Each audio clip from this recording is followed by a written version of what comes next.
Welcome to Slow Home. Too many people live in badly designed houses, and we want to change that. This is day 78 of the Slow Home Project, and we need you to join us in our quest to evaluate the design quality of houses in 9 North American cities in 9 months.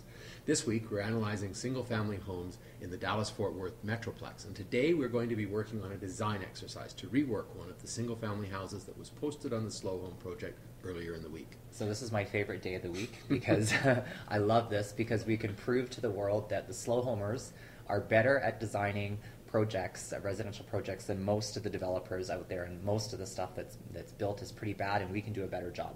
This is a tough one, though. This is tough. It is really tough, and I find that the bigger houses, the bigger the project, the tougher it is. So we've got to all work really hard. I'm the one that did it this week, and I found it tough as well. So the house is called the Ashmore One.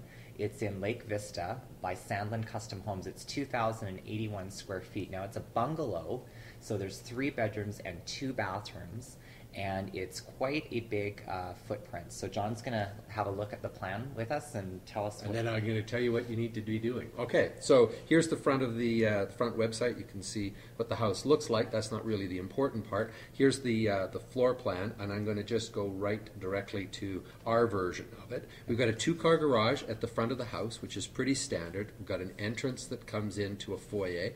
Don't see a closet. Nope. We've got 3 bedrooms, 1, 2, and the master at the back. We've got a kind of pretty odd circulation route through the through the house, with a formal dining room kind of jammed into the corner of the of this space in a very odd kind of way. We've got a formal or a family room here that's actually in the middle of the house. It's only got 2 little windows that go out to a side yard. We've got a kitchen at the end, and then an eating nook from here. And I'm just going to clear that up because it's just all a little much, although the house itself is a little much.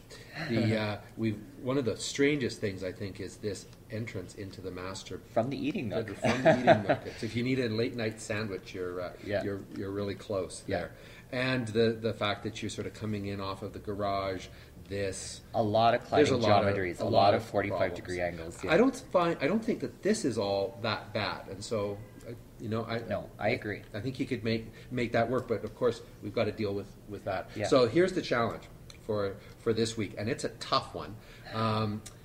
Basically, you can do whatever you want to the plan, with one exception. You've got to keep this beam and column. So that dotted line means that there's a beam above that.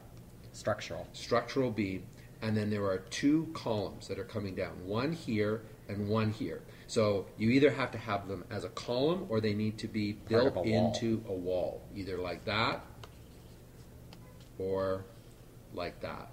Somehow you've got to have that there.